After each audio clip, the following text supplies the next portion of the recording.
Throughout the vast majority of human history, mankind was unable to travel faster than his own legs could propel him. Eventually, he harnessed the power of the horse, both to carry him at greater speeds and with heavier loads.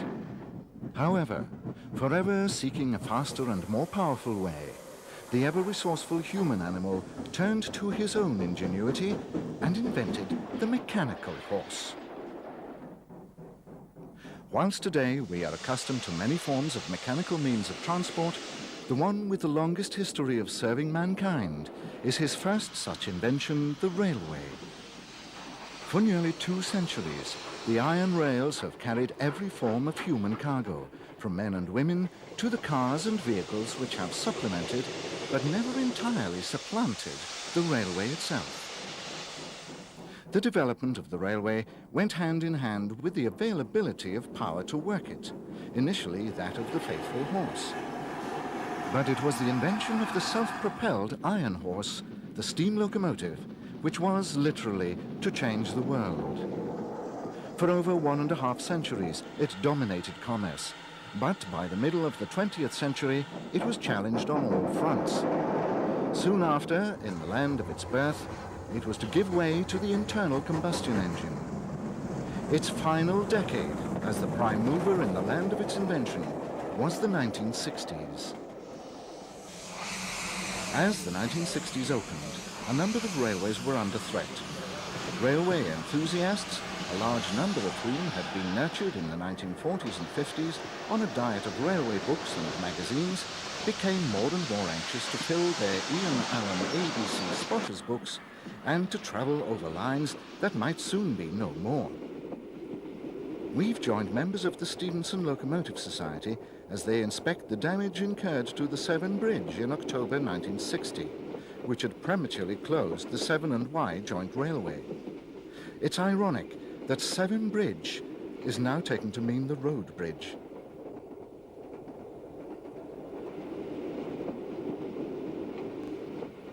Although we tend to associate railway closures with the villain of our piece, Dr. Richard Beeching, the truth is that many railways had been deleted from our maps before the 60s even began. Indeed, the programme was gathering momentum.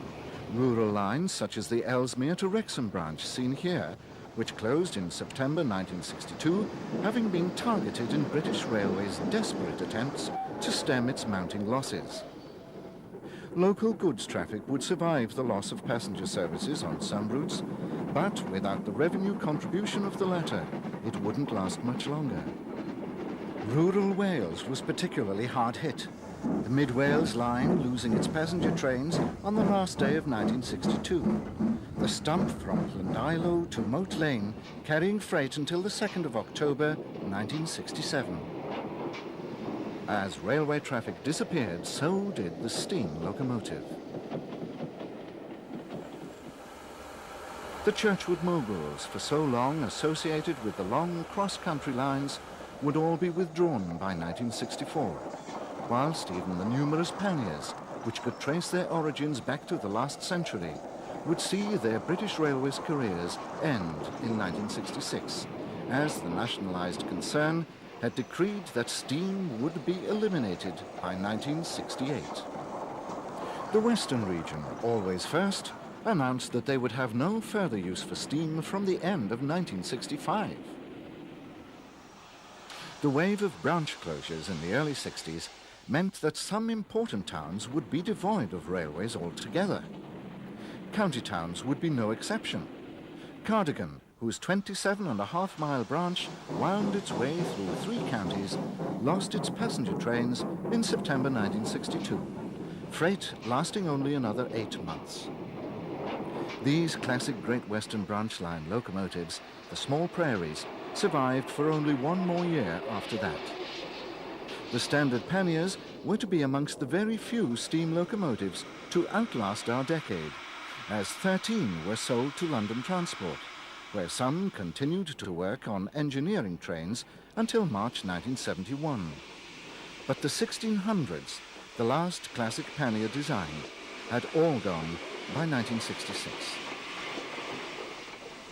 It wasn't just the closure of branches that put steam locomotives out of work. The 1,400 tanks were all withdrawn by 1964, one of their last duties being the Charlford Autos, local services on the Golden Valley line through Stroud. A major Beeching policy was to close intermediate stations on lines that stayed open, the Golden Valley losing stations such as Brimscombe in November 1964. Some main lines were to go altogether. Swan Village in the Black Country was on the Great Western's main line from London to the Mersey, the south end of which we have seen in previous parts of this series. This station was the junction for the branch to Dudley, services to which were withdrawn in 1964.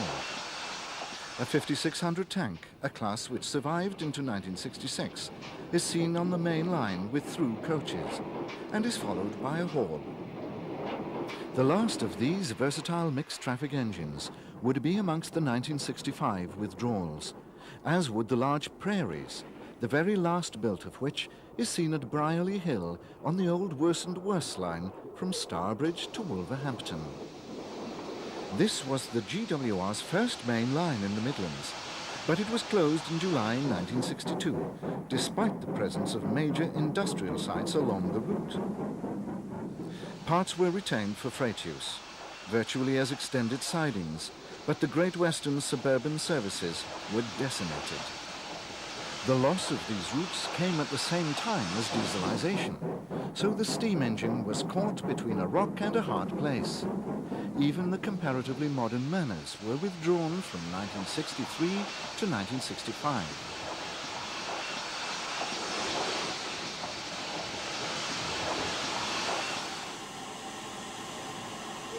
Dudley was an important manufacturing town, served by both the GWR and LNWR.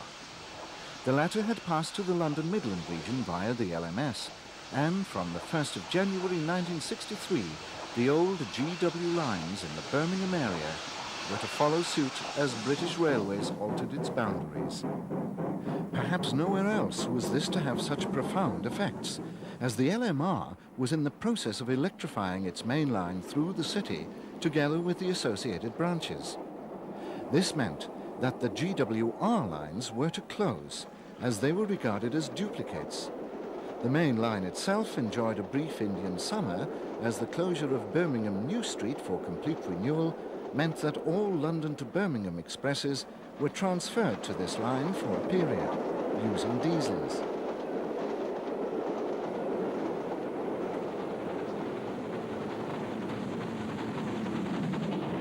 Local services remained in steam's hand to the end, but increasing deliveries of diesels meant that the famous Kings were suddenly made redundant.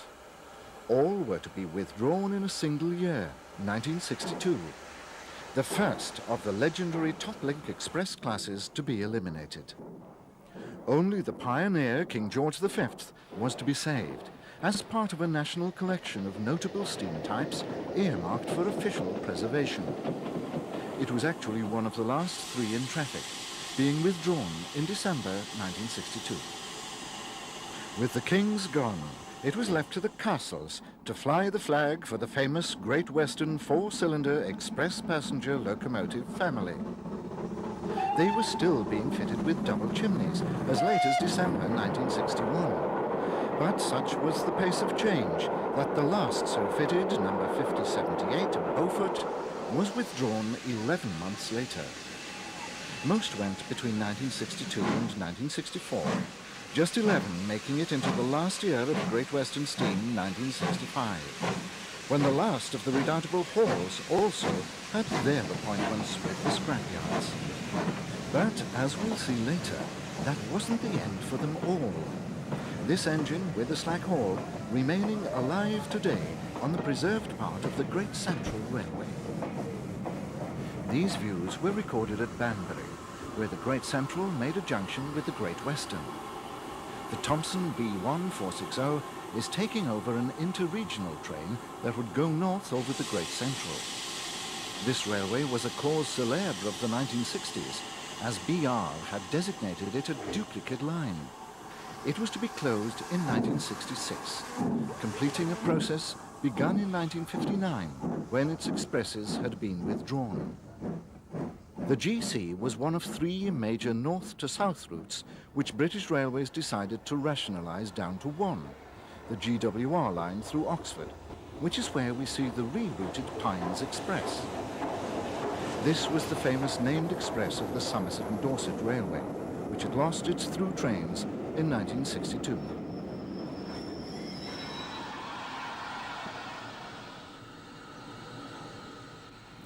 The Somerset and Dorset was the second railway corps célèbre of the 1960s.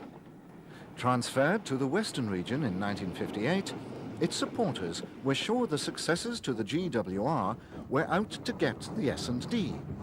Allegations of dishonesty and dirty tricks were aired in the national press.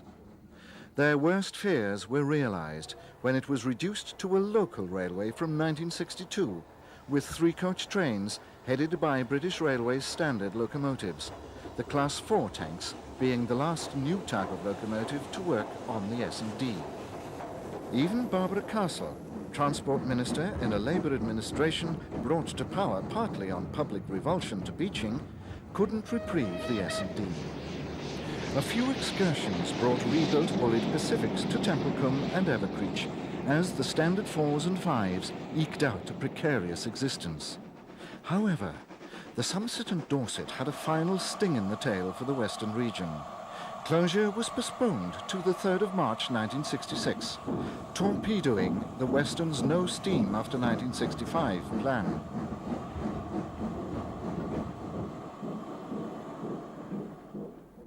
Only the southern region appeared to follow the course set by its pre-nationalisation namesake. The Southern Railway's electrification plan had been postponed by the war. But by the beginning of the 60s, it was back on course, with the completion of the Kent Coast Main Line electrification. The region's most famous train, the Golden Arrow, saw its last steam working on the 11th of June 1962, headed by rebuilt West Country Appledore. Rebuilding had stopped a mere 4 weeks earlier, with 60 examples completed, as the imminent end of steam meant the costs would not be recovered. Withdrawal of the rebuilds started 3 years later.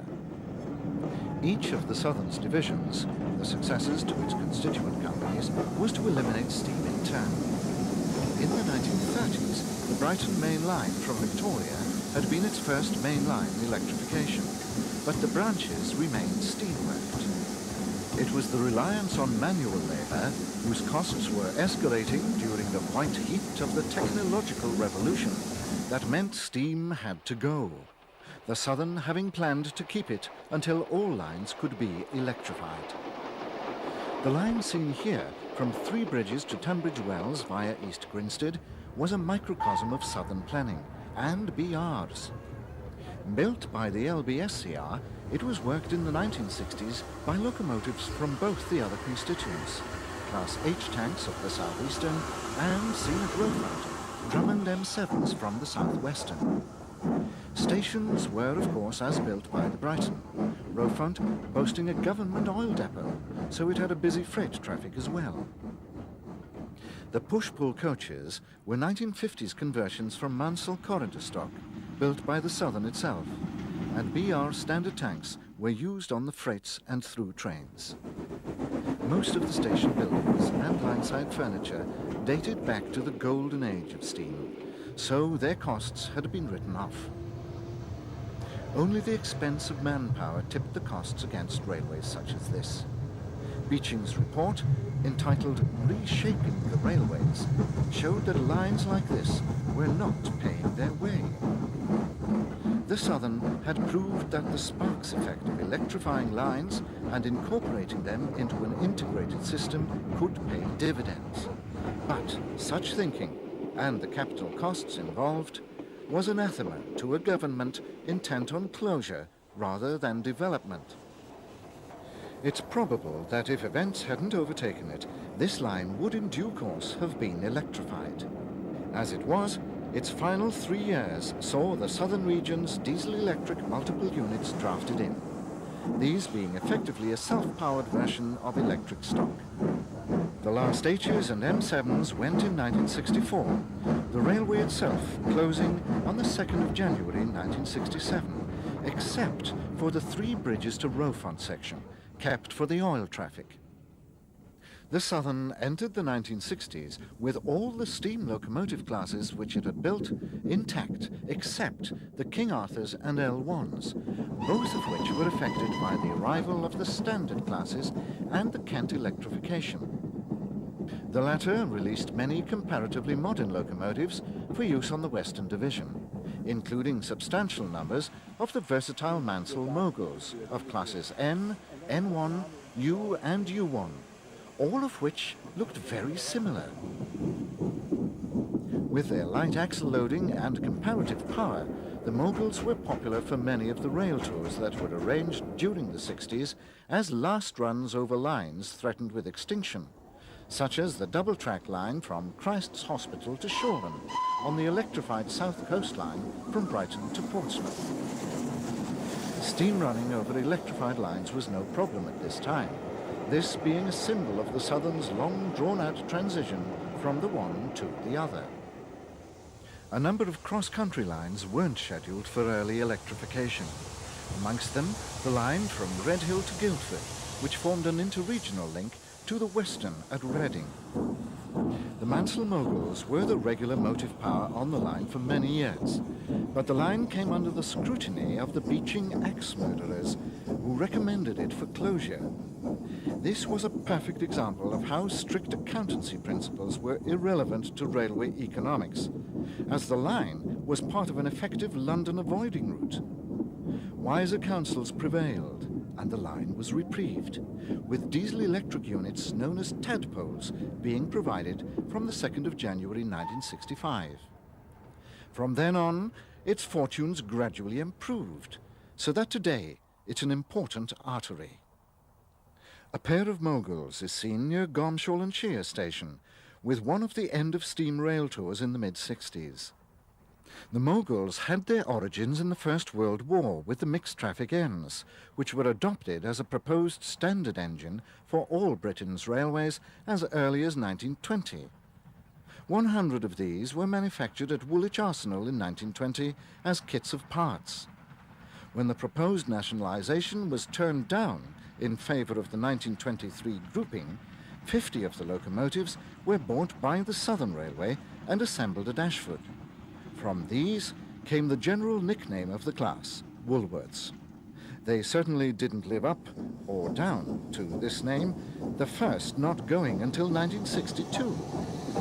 Only one of the 80 Ns escaped the scrapman, whilst 4 of the passenger variant Class U survive today. The last of all was 31639, seen on a final rail tour with the last of Bulleid's controversial Class Q1 Charlies, number 33006.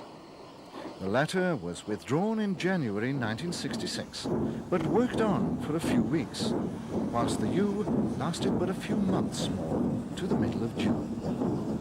The last members of the 2-cylinder mogul classes, there were 3-cylinder variants of both, withdrawn by 1963, are seen at Rowfont, on the 3 bridges to East Grinstead line with another rail tour. They were to be the last pre-grouping design on the Southern.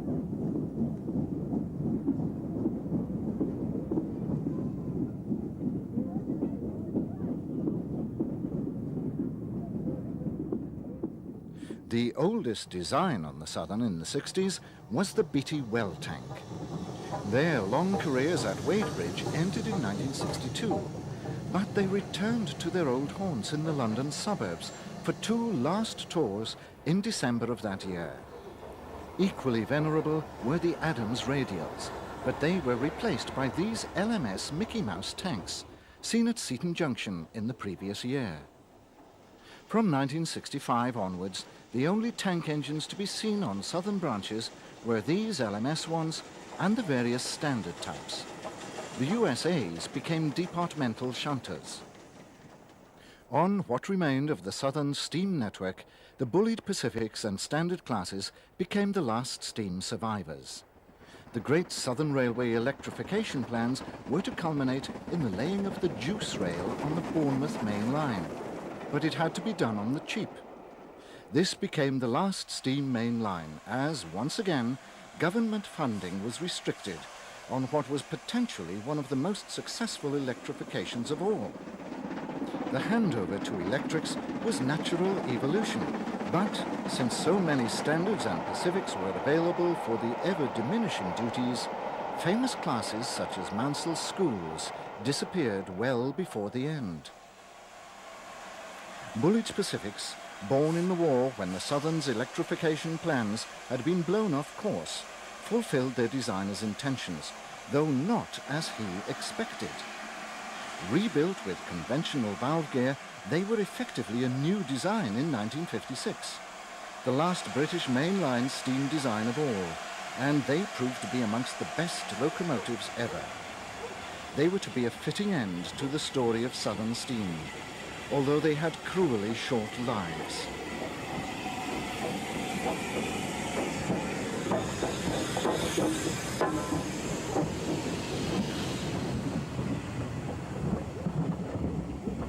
After the Kent Coast electrification was completed in 1961, all the Eastern Division's Bulleids were transferred to the Western Division, so it had 140 Pacifics. The 30 merchant navies were concentrated on the Western Division from the beginning of the 1960s, being used on the heaviest Bournemouth and West of England expresses, the Bournemouth Belle becoming the last steam-hauled Pullman train on the network.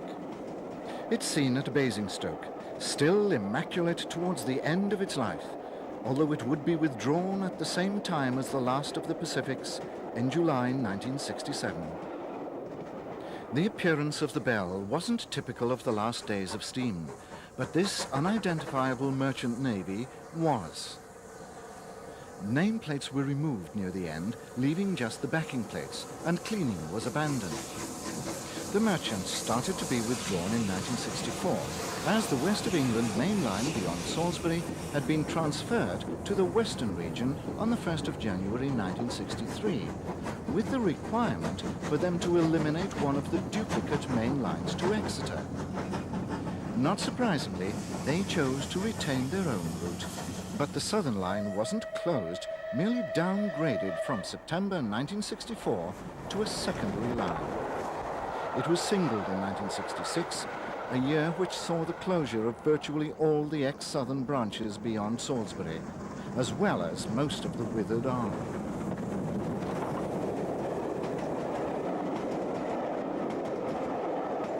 The Southern continued to run steam semi-fasts to Salisbury right until the end of 1967, still using the famous head code displayed on this original West Country.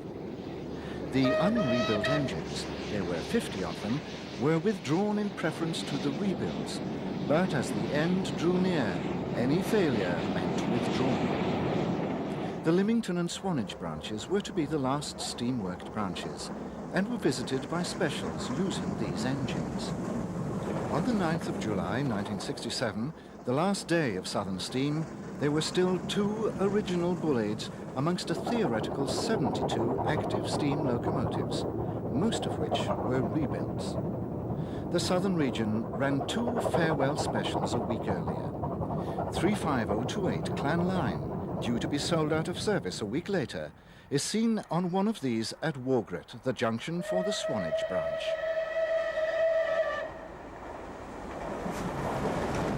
Steam was now disappearing rapidly all across the system. We next turn to the eastern and northeastern regions, reunited in the decade as the Eastern region. From the hotel fire escape overlooking York Station, we see a northbound express leaving behind an A3 at the beginning of the decade. They still had a vast fleet of Pacifics, as only one A3 and the Thompson rebuilds had been scrapped, whilst few diesels had yet been delivered. The A3s were still being brought up to date, as the fitting of double chimneys was in full swing, although this was producing a problem with drifting smoke, cured by the addition of the so-called German smoke deflectors. The venerable old war horses were still employed on top-link duties at this time, although the Eastern had drawn up its dieselisation plans. The latter was based on 22 Deltics replacing 55 Pacifics, which at first sight would leave 22 A3s in service.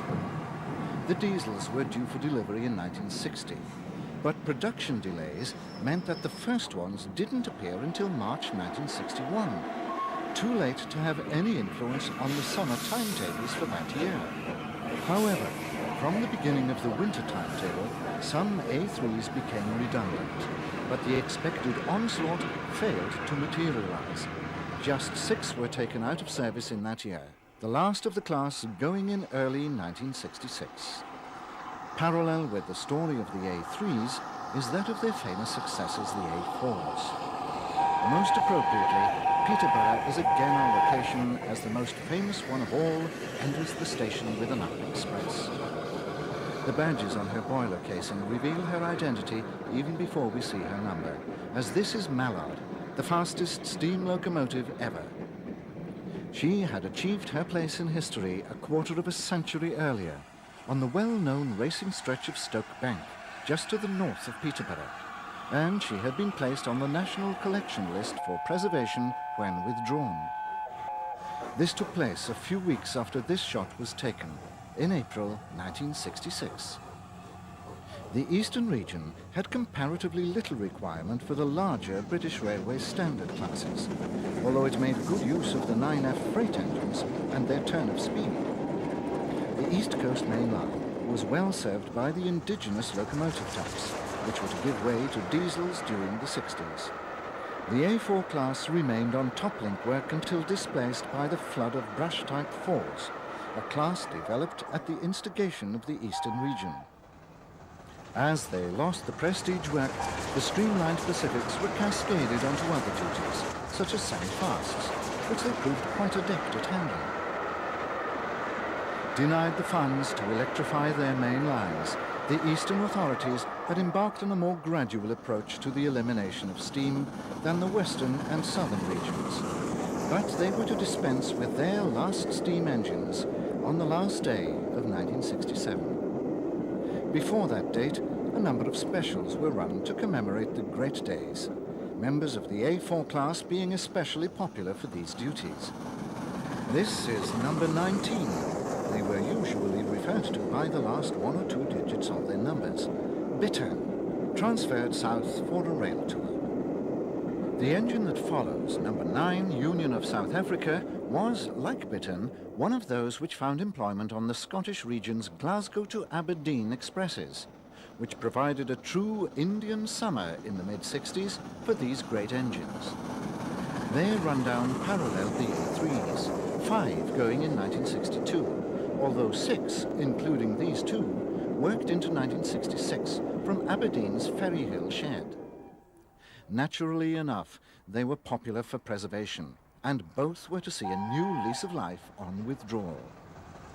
15 of the class had been withdrawn by the end of 1963, all from sheds in England.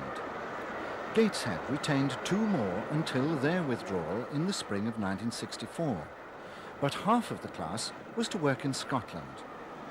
The filthy state of New England's Miles Beevor in the summer of 1963 was sadly typical of the period. Seen on Newcastle's famous crossings, this engine would be one of the Scottish transfers, lasting until just before Christmas 1965.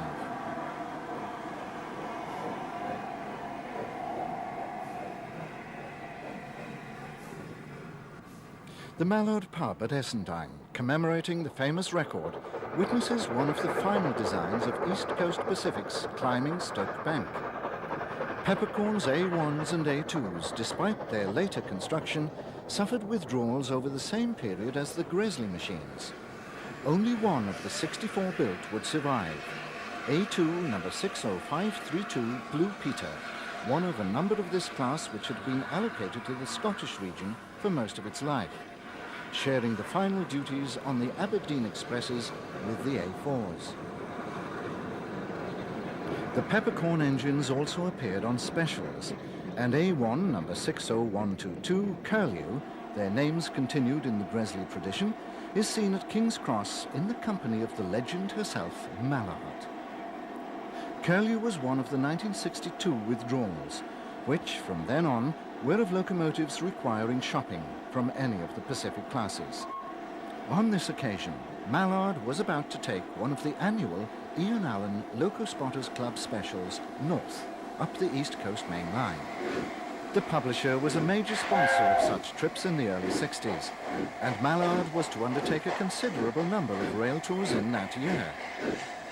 Two other A4s were officially preserved, numbers 8 and 10, being sent to the USA and Canada respectively. 3 more would be privately purchased. One part of the eastern region to see major change was the industrial northeast. The 2 final classes of Northeastern Railway mineral engines, classes Q6 and J27, were to prove to be the very last pre-grouping designs in service on any region. The J27 design dated from 1906, although most of the last survivors were from a batch built shortly after grouping in 1923. The J27s tended to be used on mineral traffic in Northumberland, whilst the 8-coupled Class Q6s were more at home in the hillier areas of County Durham.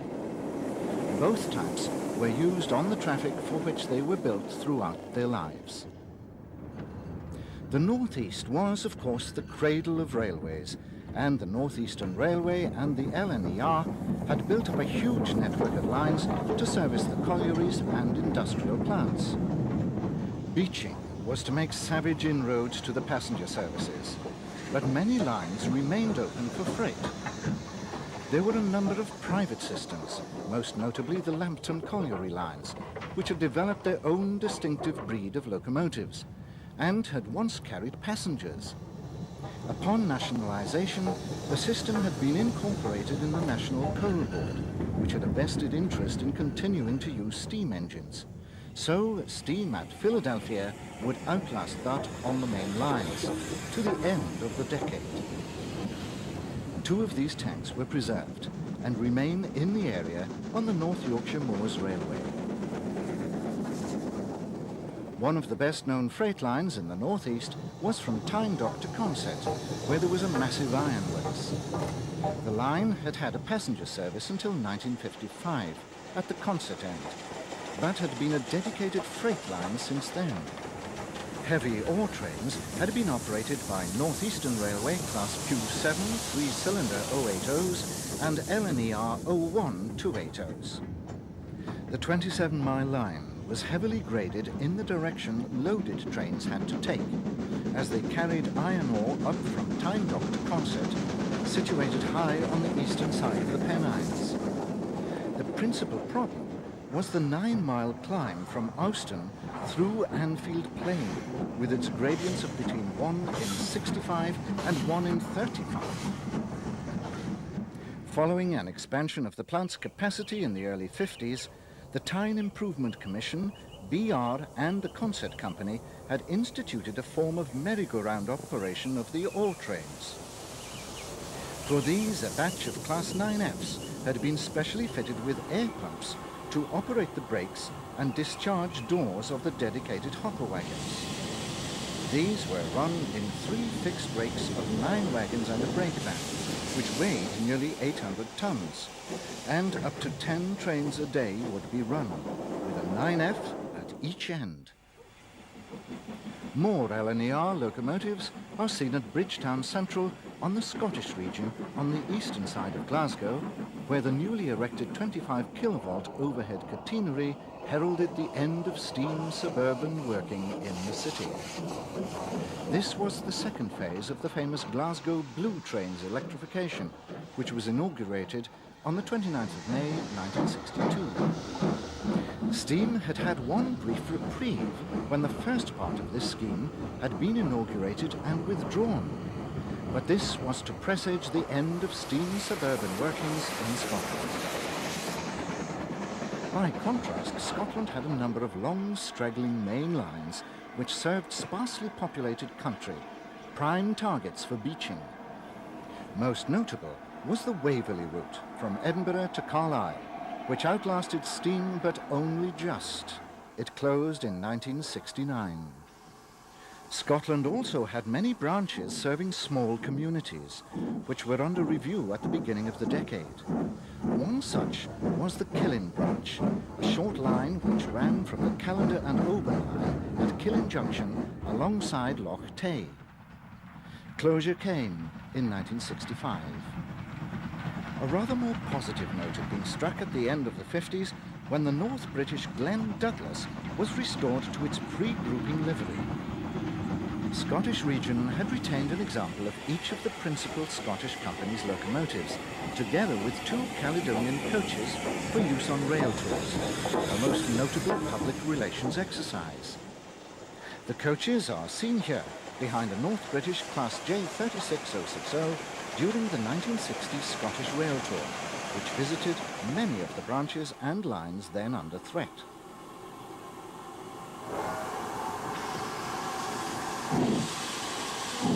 The British Railway's standard classes had been a godsend for the Scottish region's former LMS lines. The Class 4s are seen on the Port Road from Dumfries to Stranraer, which stretched across the southwestern part of Scotland.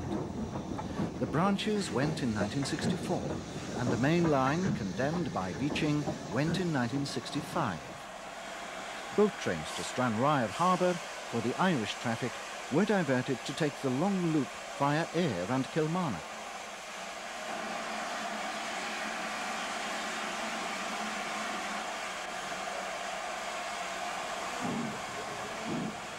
As with all closures, many steam locomotives lost their duties. In this case, the small class of British Railway's standard Class 6 Pacifics, the Clans, were made redundant, the first standard class to be eliminated.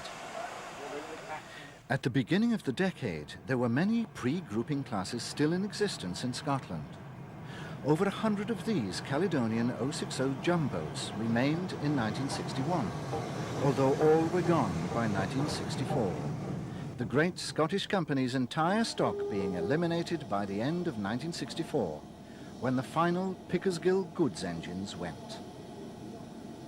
Thereafter, the only evidence of Scottish railway history remained in the form of track and buildings, but the Beeching cuts and closures would ensure that it was a very much smaller Scottish region that finally dispensed with steam in the summer of 1967. A rebuilt Bulleid Pacific may seem an odd choice to commence our review of steam on the London Midland region, the final British Railways region to eliminate steam. The locomotive is seen on Midland metals at Leicester London Road Station on the Midland Main Line in the course of rail tour duties, an example of the many imaginative itineraries that were promoted in the 1960s, taking locomotives to parts of the system they had never been seen on before. It's followed by a native, one of the LMS-built versions of the classic Midland 4F060 design. This locomotive symbolizes the rapid elimination of steam, since it was virtually an obsolete design when built in the 1920s.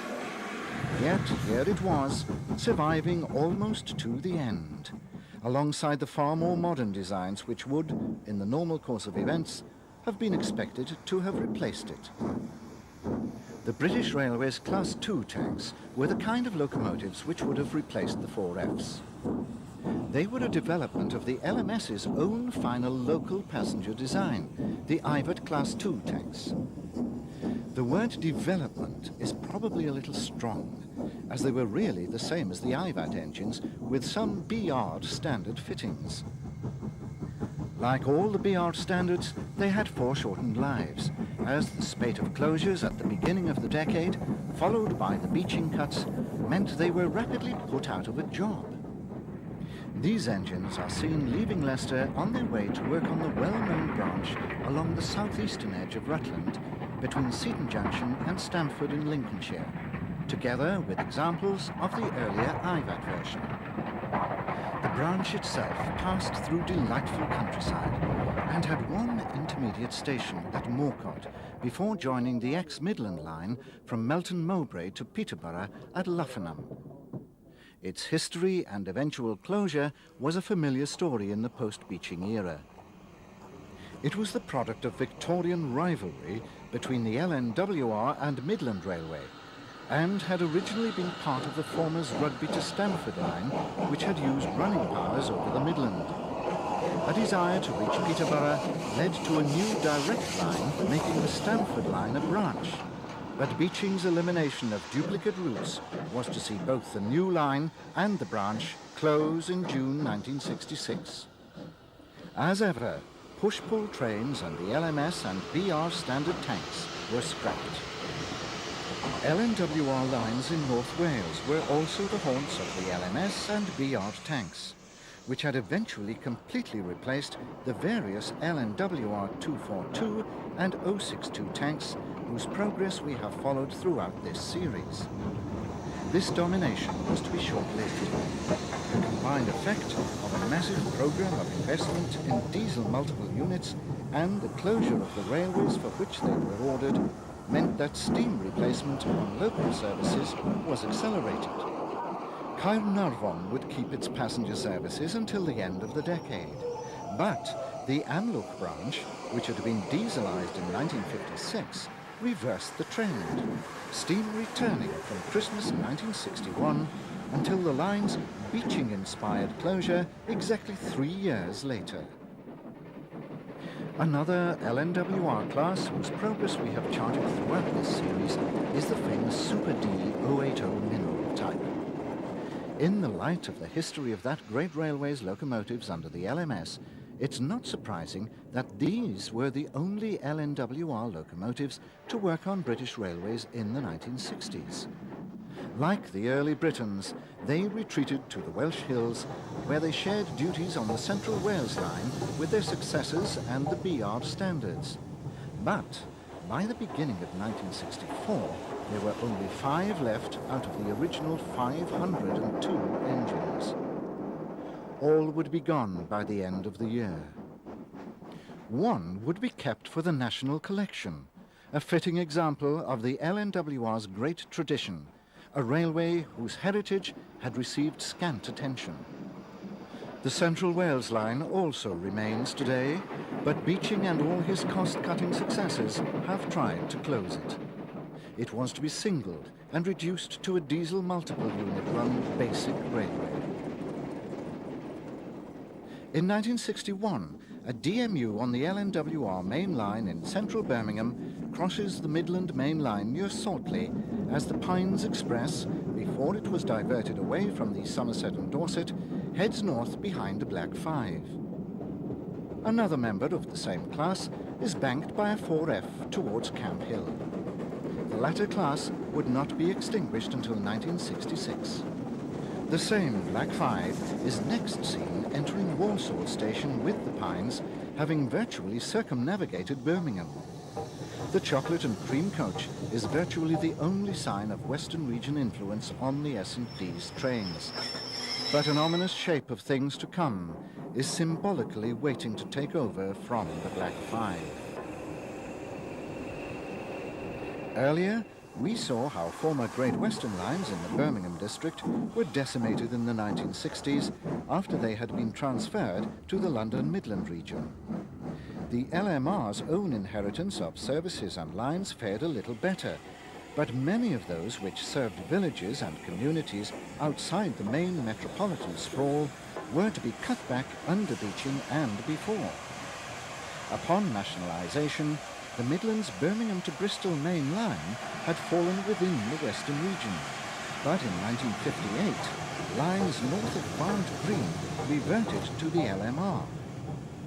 In a form of quid pro quo, the Lickey avoiding route from Barnt Green via Redditch and Evesham to Ashchurch was proposed for complete closure under Beeching, passenger services from the south to Redditch having already ceased whilst the report was drawn up. Wiser counsels prevailed, and it was reduced to a stump to Redditch from the 31st of July 1964. The Cotswolds town of Evesham lost its direct route to Birmingham by these measures, and the Fowler 264 tanks, which had dominated services, were all to be withdrawn by 1966. With freight traffic in decline and the introduction of diesels on the direct main line, it was no longer necessary to keep an avoiding line for the Lickey. But, as we saw in the last volume of this series, it wasn't until the 1990s that banking up the notorious incline could be eliminated. On the Midland's main line to London in the Leicester area, we see freights headed by an 8F and 9Fs. These powerful machines had eventually eliminated the Midland's penchant for double heading, but the railway was still bedeviled with the inheritance of short four-wheeled wagons in the 1960s. Traffic was declining rapidly, and Beeching proposed to eliminate many types of freight traffic, concentrating on long-haul block trains for future growth.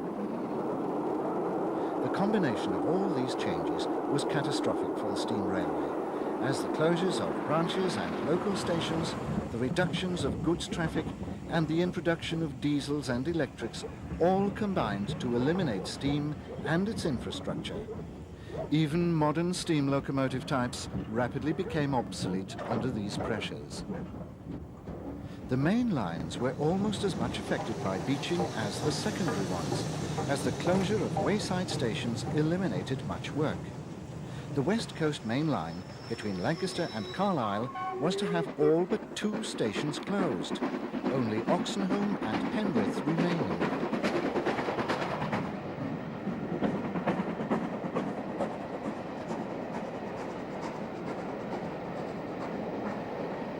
Refuge sidings and the extra pairs of tracks for freight services on quadruple main lines became redundant when most of the freight was no longer there, and what remained travelled at passenger train speeds. Lines such as the Great Central, which had relied on freight for its main revenue, could no longer be justified on passenger traffic alone and were closed. By the beginning of the 60s, it was a purely local line, as the LMR had diverted its expresses away in the late 50s.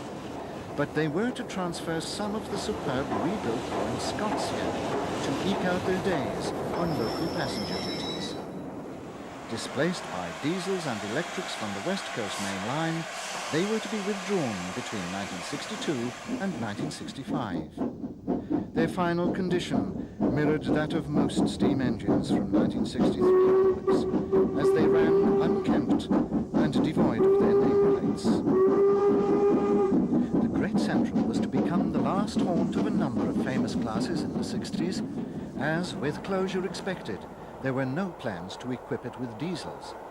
The LNER V2s and the various standard classes, 460s for passenger and 9Fs for freight, were to be its final new motive power.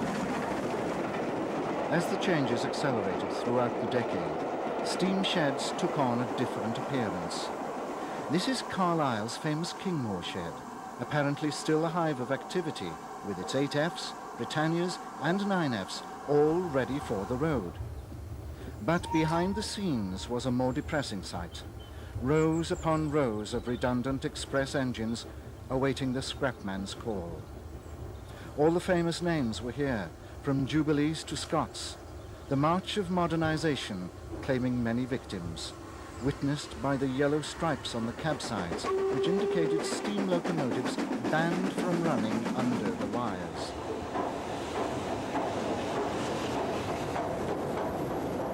The wires were the manifestation of the major plank of the 1955 modernization plan, electrification of the West Coast main line. The first part was completed at the beginning of our decade, Crewe to Manchester being switched on in 1960, with the overhead catenary gradually extending to Liverpool, down the main line to Euston, and round the loop through Birmingham by March 1967. All this had a profound effect on the steam locomotive fleet and on the railwaymen themselves. Often forgotten is the way the modernization scheme didn't just eliminate locomotives, stations and railways. Tens of thousands of jobs were to go, with the inevitable loss of morale and pride in the job. Many traditional ranks, such as cleaners, no longer existed, with the result that locomotives quickly became covered in filth. Soot-encrusted steam engines running over lines which would soon be closed or be downgraded to stations without staff were not an attractive way to travel. This all became self-perpetuating as passengers turned away from the dirty railway in ever-increasing numbers, and the vicious spiral continued to gather momentum.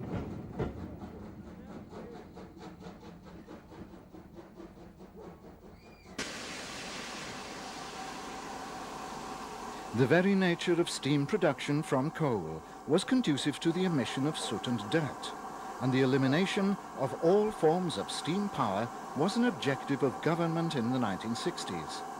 The railways were just part of this wider field. The massive infrastructure required to support the steam locomotive, with its maintenance and running sheds frequently sited in the hearts of towns and cities, was a considerable overhead. The closure of sheds such as this one at Rugby would release land which could either be sold off to boost the railway's dwindling funds or converted into car parks to cater for the changing needs of those customers it could still attract. It was to be a long and hard road, but an inevitable one. The stark fact was that by the 1960s, the steam locomotive was no longer a viable proposition for everyday use.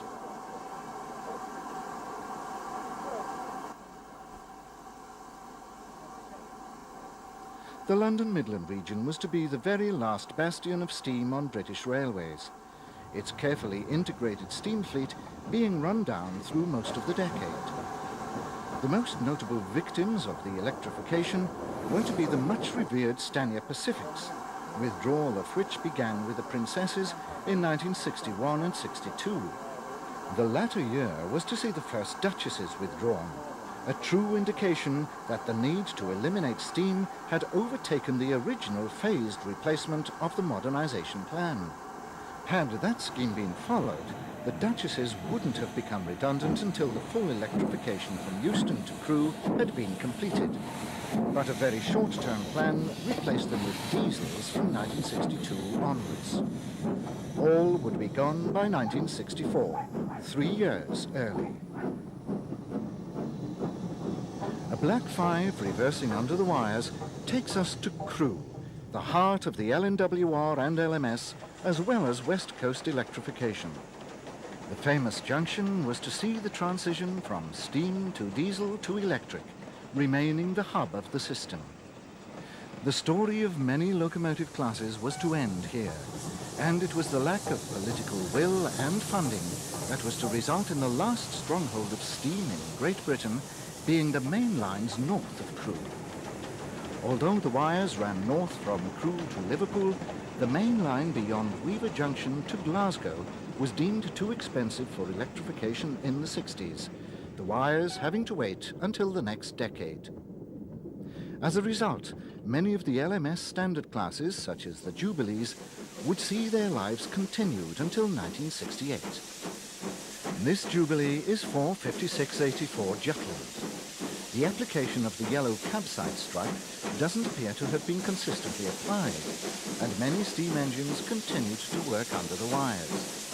The Jubilees were the last survivors of the former 5XP class, by now 6P of course, the Patriots having all been withdrawn between 1960 and 1962.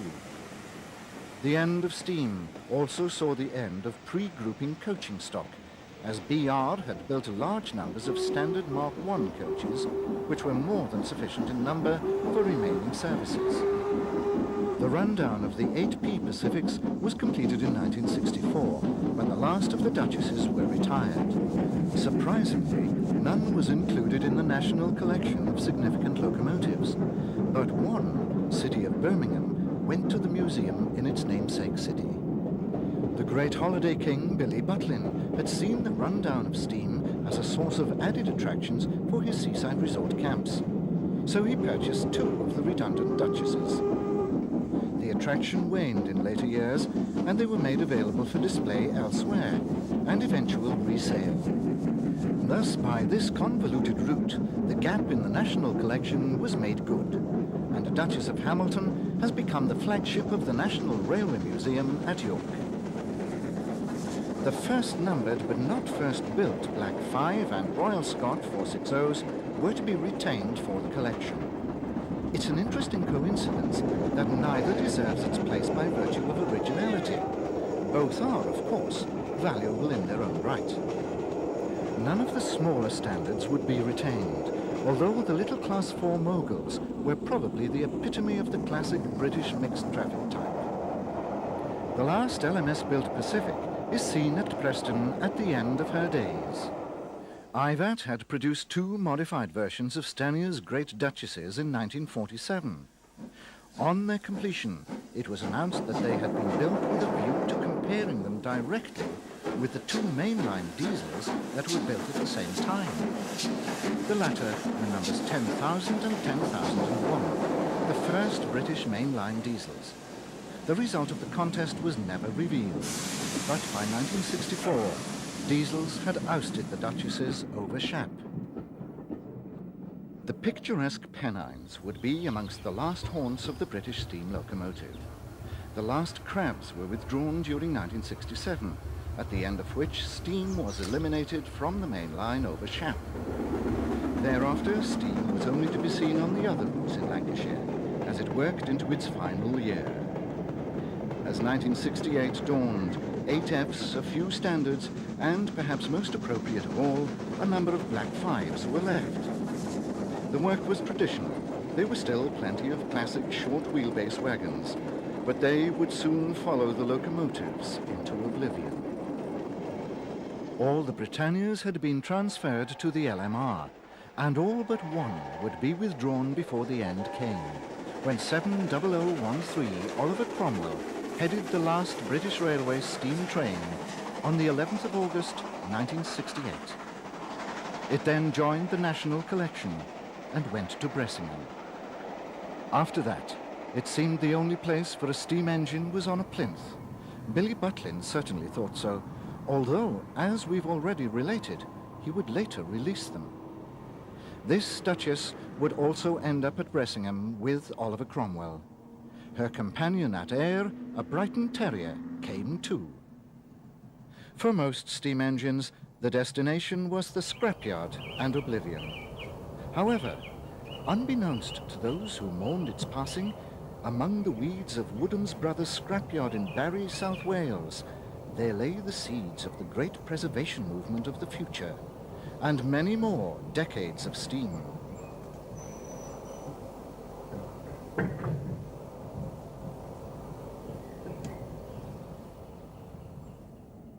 But the Barry miracle wasn't even in the dreams of the 60s enthusiasts.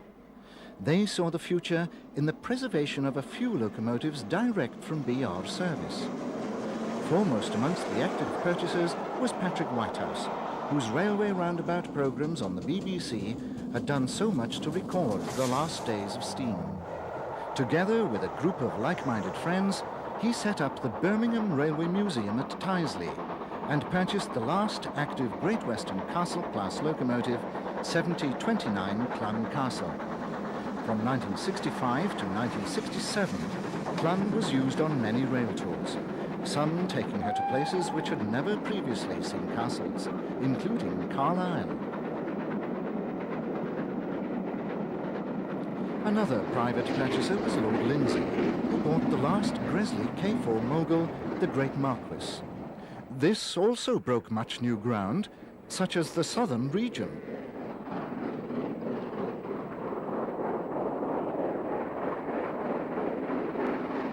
One of the most popular public appeals was to save a Gresley A4, and the locomotive chosen was the one which bore his name. But the most famous survivor of all was to be the last steam locomotive to work on British railways. Flying Scotsman was privately preserved by Alan Pegler, direct from service in 1963, with a 10-year agreement allowing her to run over British Railways networks. Like most of the other preserved engines, she was repainted in her pre-nationalisation livery and was fitted with an extra tender, as water supplies were no longer available.